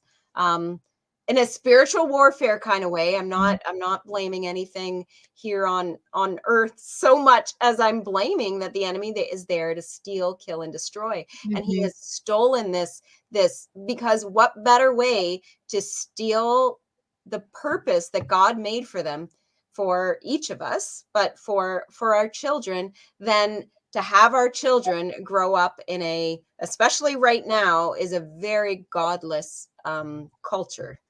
Any public school anyway is a very, very godless culture, and anti-God. I think I'm safe in saying that. I think so too. Well, thank you so much for sharing your wisdom with us. I hope that you who are listening are taking notes, and feeling a little bit more confident in making that decision to keep your kids home. We'll move on to session 4 in just a bit. But I wanted to pause and say, I wanted to say this earlier, but let us know where you're watching from in the comments. We'd love to see who all is watching and where you're watching from. So you can do that while I switch over to session 4.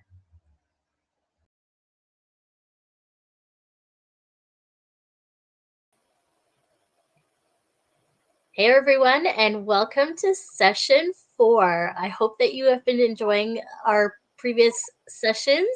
And joining me for session 4 is Carolyn Van Gorkum, and I'll let her introduce herself to you for this session, which we are calling Mythbusters Homeschool Edition. And I'm excited about this because all of my years of homeschooling, I have never been in a homeschooling circle. So I'm sort of the black sheep in my circle where I am the only one homeschooling. And so I hear a lot of these myths about homeschooling and or you won't be able to do this, you can't do this, your kids won't be able to do that. And so I've had to overcome some of these, and I know that in some of the homeschooling groups that I'm a part of, a lot of you are hearing these myths as well. And so we wanted to just nip it in the bud and open it up and talk about it. So I am so glad Carolyn is here. Carolyn, why don't you just tell us a little bit about yourself before we dive right in? Well, hi. I am a homeschool veteran. I've got both of my kids graduated now. We homeschooled for almost 17 years. My youngest actually graduated early to make that possible. We had a great time, but we started homeschooling kind of on the fly because I was told that my oldest needed to go into special ed, and I said, if she needs one-on-one attention, I am the one to give it to her. I had a degree in teaching mathematics. I had a credential. It was current at the time. I was more than qualified to jump into this, even with some dyslexia and learning disabilities, because I found a homeschool support network to plug into right away to help me with that. And so we've never wavered. A couple of times my son really, really was pressing to go to public school, and I told him, no, over my dead body. When I'm dead, your dad might decide to do that, but no. And he actually, once he graduated, he thanked me for it because he started to see what I had been seeing for so many years. That's amazing. So this is the hope that I have for my kids too, that they're going to see the value. And I mean, it's not, and we're going to talk about a whole bunch of all of these thoughts throughout this event as well. But when we make this decision to homeschool, it's because we want what's best for our children. And so again, that's what I was saying. This is the hope that at the end of it, they're gonna thank us. And so that's what I hope for my boys. My boys are only 11 and 7 right now, and so they're they're loving homeschooling right now. But we have our ups and downs, and but that's the hope that they're gonna just be so grateful, and they're gonna be so much better off because of what you poured into your kids and what I've poured into my kids. So right, we're here to encourage you to also push through and make the decision to homeschool, because your kids are going to see the benefit at the end of the day. Amen to that. Mm-hmm. So should we dive right into some of these myths? I'd love to. All right, so we've got some pretty slides for you. Here we go. So Mythbuster 1. The myth is that homeschooling is a new fad. The mythbuster is that homeschooling has had a long, successful history. In world history, public schooling is kind of the new fad. School attendance wasn't required by law in all of the United States until the early 1900s. In fact, 5 of our first 7 presidents were homeschooled. As of 2022, over 3 million K-12 students in the U.S. were homeschooled, which represents 6% of the student population. Wow. That is so cool. And And it's funny because there's this, it's called like a trend now that people are pulling, especially now that we've come out of our COVID pandemic season. We're seeing a lot more of a trend of people pulling their kids out of the public school because they realized, hey, we can actually teach them at home. But this is not a new concept at all. This has been going on for many years, and I love the fact that we are called the old schoolhouse because that's what schooling was. It happened, everybody just, schooling happened at home, right? Right.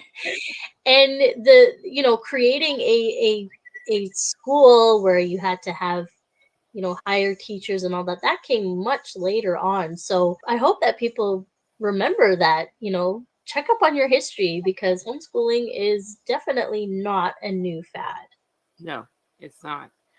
And, many of our greatest thinkers, I think of people like Thomas Edison, inventor of the light bulb, and he was homeschooled by his mother. So it's definitely a good thing. So our myth number 2 is that homeschoolers aren't socialized. But the myth buster is that homeschooled kids are more socialized. How many times in your school history were you told, stop talking, please, now is not the time to socialize? Exactly. Which is what, and this myth is the one that gets me the most because that's the first thing people say. Well, what about socialization? But this is exactly it, right? When are you actually socializing except for recess and lunchtime? Exactly. And But how are you being socialized? That's true. Someone comes up and tells you your kids aren't socialized, and the purveyors of homeschool snark are going to say, that's kind of the point. If by socialized, you mean trained to only mingle with 30 other kids their own age? Then no, and gladly not. We've seen the evidence of that kind of socialization in how our society treats each other.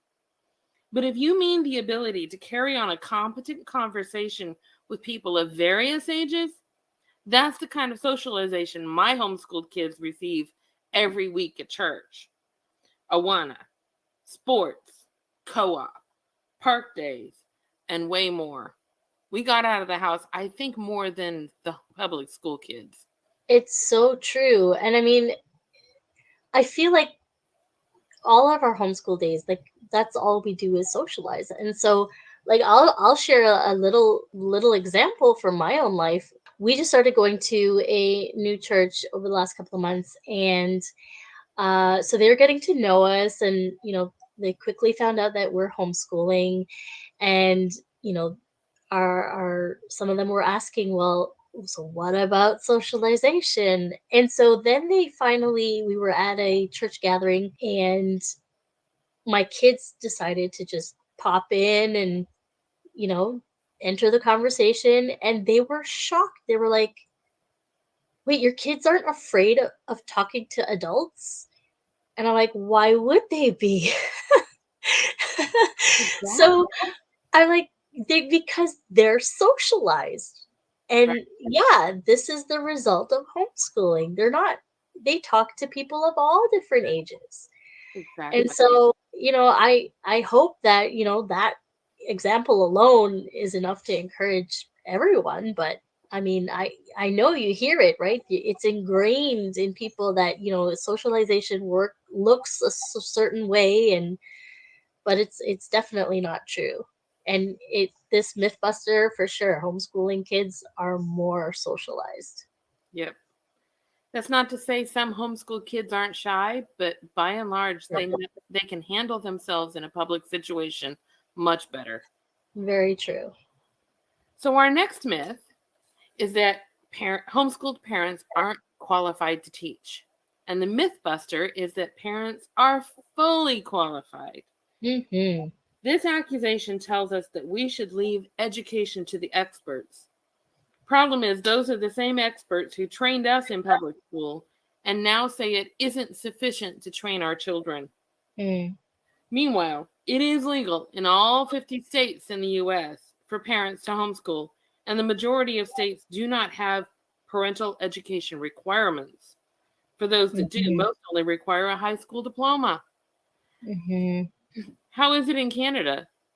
So I am here in Ontario, Canada, and it's similar to the states as well. And for many of the provinces, there are no restrictions. There are a few, depending on the province, of course, but it's we are fully capable. And here in Ontario, there are no. We actually don't have to report anything to the government. We, just keep your kids at home, and you have the choice of following the Ontario curriculum if you choose to, but you as a parent you know what's best for your kids, so you decide. Amen to that. Well, the next myth number 4, is that you can't teach special kids at home, special needs kids. Mm-hmm. Neurodiverse students, which is the current edu-speak for these special kids, they say that they need an IEP through the public school. Yep. The myth buster is that neurodiverse kids thrive at home. Mm-hmm. Now, I got that message loud and clear when I told the special ed coordinator at my daughter's school that I would homeschool my kindergartner for the next school year. She put her hand on my shoulder and said condescendingly, "So you're going to go it alone?" I just told her yes, in spite of the retorts running around my head. But it really was the best thing for my daughter, and both of my kids flourished in homeschool. And I will say that in spite of their dyslexia, both of them had ADHD, dyslexia, and who knows what all else, they both read just fine.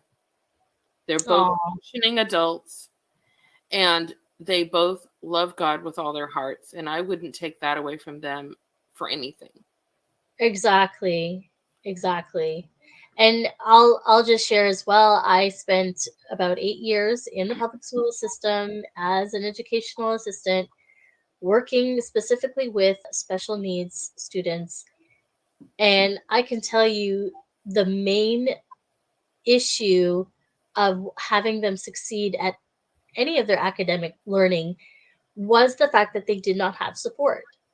And so when you have large classrooms of 20 to 30 kids and they're all facing learning difficulties with one teacher and maybe an assistant in your class, not all students are getting the help that they need. When Nope. you keep your kid at home, they've got you all day long to help when they need it, and they're not feeling the pressure of their peers, of having to be a certain way, look a certain way, act a certain way. They're in a safe environment here at home. So And I will tell you, even in kindergarten, my daughter was bullied. it's And true. she remembers it to this day. She's 23 now. Wow. Yeah, any kind of experience like that it leaves an indelible mark. Yeah, it's traumatizing for sure. It is. For sure. I also want to encourage any parent of neurodiverse kids. Schoolhouseteachers.com has an entire center set up to teach you how to adapt curriculum and teach your student. You find it under the tools menu bar, focus learning centers, special needs.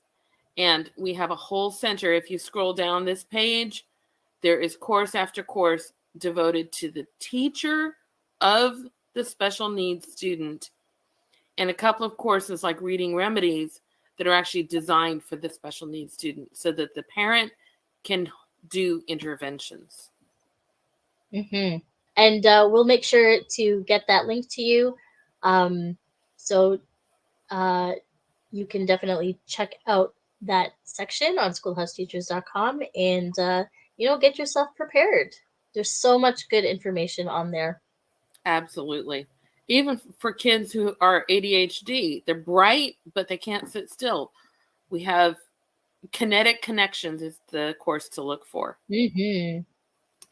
So our next myth is that homeschooled kids aren't prepared for college. And the myth buster is that homeschoolers do really well at college. Homeschooled kids run the gamut as far as what their interest holds. Mine are cautious about attending this secular JC, so they're pursuing online studies. My homeschooled nephew, on the other hand, he went to university with his mom and had a master's degree by the age of 18. Nice. Yes. Our next homeschool myth. Homeschooled kids can't play sports. And the Oh, myth dear. buster is homeschooled kids play all kinds of sports. So true. And these are not stock photos. These are my two kids. Oh, sweet. I am a taekwondo mom myself. Both of mine earned their first degree black belt about the same time they graduated from high school. And if you can squint at my daughter's belt, she has a second degree. Wow. Other families choose extracurricular leagues or get waivers for their chosen sport. I've seen some discussion about that on social media as well, so be sure to ask other moms what they've done. Mm-hmm. Our next myth, pandemic schooling is homeschooling. And the Mythbusters is that parent-child interaction is pivotal. I don't know if you remember seeing the news, how the teachers were complaining because parents were sitting in the same room with their student online with Zoom room. Mm-hmm. And they were actually up in arms and had the parents sign a form saying that they would leave the kids alone while they were talking online. Which I don't understand why I wouldn't want my kid alone, unsupervised, on a screen. No. But they were concerned because the parent would overhear the class discussions. It's true. They didn't want you to hear what they were actually teaching. Exactly. So, but I will say also that the Zoom schooling overall didn't work because it prevented the parent-child interaction. Mm-hmm. That is the important step with homeschooling. So whether you use a computer or not, that's immaterial. It's your interaction with your student that makes the difference. I will tell you that most of ST is built to encourage parent-child interactions because none of us students' real-life learning, most of their real-life learning is caught, not taught. Mm-hmm. That is so true. And you can't do that with just sticking them, with a textbook or a video online course. You have to engage with them. Like we're saying, the parent-child interaction. That's where the learning happens. So, and this is something, if you're heading over to schoolhouseteachers.com and checking that out and considering becoming a member, you should know we do believe in the parent-child interaction. And so the courses are designed for that purpose. They are not meant for you to just stick your child in front of a screen or in front of some notes and that they just do their own work on their own. Yes, there's independent study, of course, but you need to be involved. And homeschooling is a family thing. This is not just, you're not just playing teacher student. You're also mom or dad and child. So you're growing alongside your child. And that's the hope, right? You're also learning alongside, because I can tell you too, I've learned so much since I started teaching my kids. So Exactly. it's a journey for all of us. For the And we entire do understand the need for some parents to be able to have their students do independent work. Of course. And that increases in the upper grades. Yeah. There is less and less parent involvement needed. Look at the geometry course. It's very well laid out every single day so the student knows exactly what to do. And then they get help from you as they need it. But, some of the younger grades, you really want to be reading with your kid. Exactly. Yep. And I tell you, if you've got a struggling reader, reading to your child is going to help big time. It does. Our next myth is that homeschoolers just play all day, and its corollary, homeschooled kids are too restricted. The myth buster is that homeschool families choose what is best for their own kids. Amen. Every family is different, so every homeschool is different. But across the board, you can rest assured that most have a healthy balance of boundaries and activities. Mm-hmm. Our family spent a couple hours together at the kitchen table most days doing bookwork. But we also managed to participate in a lot of outdoor and outside activities, including co-ops, park days, church, sports tournaments, and more. Homeschooling gives families the freedom to choose what is best for their own children's learning style. Yeah, it's so important to remember that each family looks different. And so you can't, it's important not to compare yourself with another homeschooling family, because you have to do, and you have to choose, as what the screen says, you have to choose what is best for your own kids. So, and that looks different. Each day even looks different sometimes, depending on, your schedule and what you've decided to do with your kids. But remember that you know what's best for your kid. Yep, that's for sure. That leads us to our next myth, that homeschool parents are stay-at-home moms. Now, I will say dads get in the action a lot too, but the myth buster is that homeschooling happens whenever we need it to. The stay-at-home model stems from the belief that schooling has to happen during traditional school hours. And it's certainly a common model. My own mom was a stay-at-home mom, even though homeschooling wasn't an option for us back then. Myself, I left my teaching career to stay home with my own kids when my oldest was born. My husband started a side job at that time, because most families do need 2 incomes to survive. My homeschooling friends have used a number of different strategies. Every family is different, but each of them found a way to make things work, even as single parents. The homeschooling can happen whenever mom and dad are free, even in the evening after dinner, which is why I picked a picture with the light on in the background, because they're working at night. Yep. I want to mention there was a fantastic article about this in the Homeschooling with Heart blog by the Old Schoolhouse last month.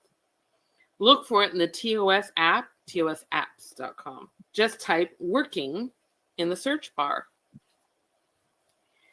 Myth number 10, you need space for a homeschool classroom. And the myth buster is homeschooling happens wherever we need it to.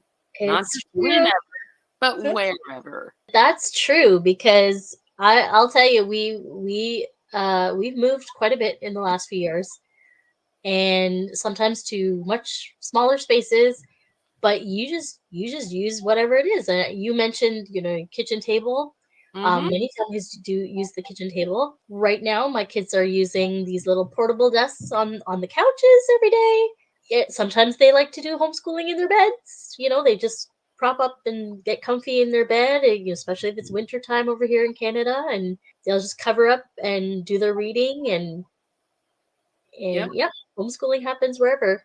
You can do it in the park. You can do it in the tent in a blanket fort. It's Some true. families convert their garage. Some use a spare bedroom. I liked the kitchen table because it made me keep it clear for dinner. And we also were able to easily move to the couch so that we could watch school videos on the TV. Right. Yep. And that, we would do bookwork from the sofa, and we would take school with us on the road so that we could take vacations in the off season when the national parks weren't so busy. Otherwise, it's too people-y out there. Yep. Homeschooling is great for those long road trips. If you're going somewhere, you'll spend a little time in the back seat doing some schoolwork while you're driving there. Then you're not hearing, "Are we there yet?" Because they've got something to do. Right. That's awesome. Myth number 11. Homeschooling is too expensive, or in other words, public school is cheaper. The myth buster is that homeschooling can be the thrifty choice. Now, when we started homeschooling, we considered the cost that we would have to pay for after-school care and travel if I were to work, and it just didn't add up for us. Besides that, it's really easy to assume public school is free because we support it with our taxes, right? Mhm. However, even decades ago, there were extra fees for band and sports. Those fees have proliferated in recent years. In many districts, lockers, parking, and taking the bus to school come at an extra charge. I read Right. $1,500 just for the bus for a semester. Oh, That's what I read. I don't think it's that across every district, but wow. yeah. It's And that true. doesn't even count the charge for the ubiquitous school lunch. Yeah. My mom boycotted that fee. I was a hardcore brown beggar from kindergarten on up. Meanwhile, in 2023, parents in the U.S. can expect to pay an average of $597 per child in back to school Wow. cost. That's from Reuters. You can Wow. homeschool your entire family with schoolhouse teachers for less than half that amount. And you'll still Wow. have cost outside curriculum as a homeschooler, but you have much more control. And most Yep. of the costs come once for a family instead of multiple times per student or per school year. For example, buying used gear, we were able to get both kids Taekwondo sparring equipment for about half price. And we didn't have to buy any more until they outgrew a piece or two. That's way better than having an equipment charge every year. That's so true. And if you're looking for help on, deciding how to budget for your homeschool, whether it's money or time, stay tuned for day 2. We will have a session available just on that topic. So make sure you pop in for that session. That's awesome. Myth number 12. Homeschool students can't function in the real world. And the myth buster is that homeschoolers are well prepared for real life. Here's the point. Does the real world have bells that sound when it's time to move to the next job? Does it have work relationships with only people your age? Or does it have bosses that line their employees up to march to the lunchroom? You get my drift. Public schooling also doesn't teach critical thinking. It Yep. teaches acceptance of authority and staying inside the lines. It's almost a cookie cutter approach to making every student turn out the same way, a good little worker who won't rock the boat. And I will tell you, as a Christian mom, I want to raise boat rockers. Amen. The disciples in this painting didn't like the boat rocking at the time, but they went on in Christ's power to change the world. Yep. And that's and we can't have the cookie cutter type of child if we want this to happen. Right. And in this day and age, we need to prepare them for life, because it's not like how it used to be, and they need to be strong and they need to be grounded, and the public school is not teaching them those critical skills that they need to survive in this world. So I think homeschooling is the best way to go. Yep. Well, I want to circle back to one more topic, and I'm going to call this my bonus mythbuster. You do not have to homeschool alone. That was the impression way back in 2006 when the special ed coordinator told me I would have to go it alone. It wasn't true then, and it's even less true now. I started by finding a local group of moms who met for weekly park days. The kids would play while the moms encouraged each other. When we moved to a new town, I searched online and found another park group. That group eventually formed a co-op, which my kids and I participated with every year. It was the highlight of our week, and my kids still have friends from that friend group. So if you're looking for a co-op, schoolhouses are forming for the fall. Be sure to see if there is one in your area at friendsoftos.com/join schoolhouse. And I'm sure Christine will make sure that you have that link. Yes, for sure. Now, if there is not a schoolhouse in your area, send your pastor or your local group leader to this page to find out how to start one. It's friendsoftos.com/church-schoolhouse. And as a member of schoolhouseteachers.com, you have access to community events online as well. And you can look for these links in your member dashboard. Mhm. And that's Well, thank you so much, Carolyn. These were so much fun to talk about. I love busting those myths because they are so not true. And I feel like somewhere out there, someone's pushing, these myths still and still, trying to scare people who are thinking about homeschooling, and they're just not true. And, you don't need to struggle with these things as you mentioned, on your own. There is a vast homeschooling community now. Even if you can't find one, in your immediate community, there's for sure something happening in your city. You've got state homeschooling boards here in the States and in Canada for sure, that you can reach out to, get support. There's online groups and communities that you can um, connect with as well. Um, Certainly, you can follow us on social media, the Old Schoolhouse magazine page. You can follow um, schoolhouseteachers.com. You can follow the Canadian Schoolhouse and so much more. Um, Throughout this event, I'm sure we've probably you started jotting those down, and all of those links will be on our page, and as well as in your emails for the agenda of the day. So, uh, and you can always reach out to us at any time. We're happy to help. We understand what you're going through. We understand the questions that you may have. And speaking of questions, we're going to be heading into the question and answer segment. So have your questions ready. Thanks again for joining.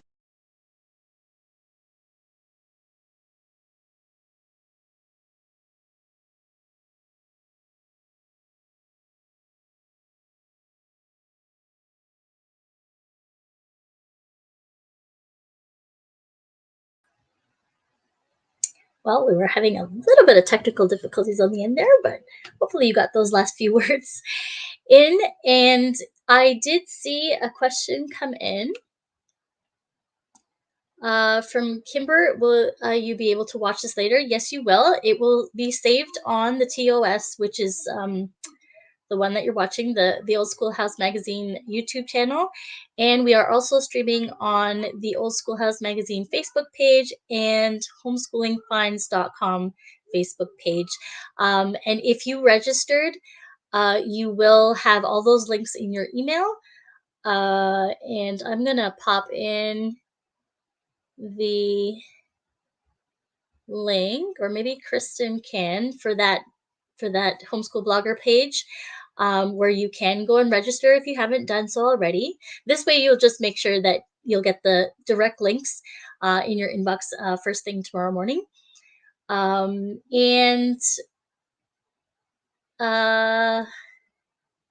if you do have questions throughout, you're just now watching this a little bit later.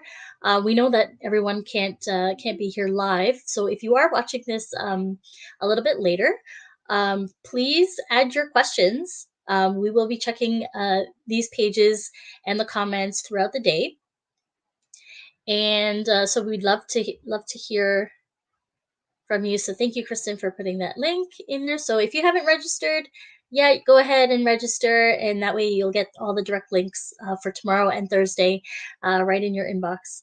And so what we are going to do for the giveaways, I'm just going to tell you what we are giving away today. We have one-year membership to schoolhouseteachers.com, and we were talking about that a little bit today, and we will be talking a little bit more tomorrow as well. And that is one, just so you know, a membership is for the entire family. So you can head on over to schoolhouseteachers.com and check that out in advance and see what it's all about. And we're giving away one $50 coupon for the Old Schoolhouse store. And there are a few great items. I know Deborah had put in a link or a mention for one of her books that you can actually get for free. So you can also head on to the TOS store and check out what's in there. But we will be giving away a $50 coupon for that. And we will be giving away two $25 giftograms. And if you haven't heard about giftograms, these are great because you can actually choose where you want to spend your money.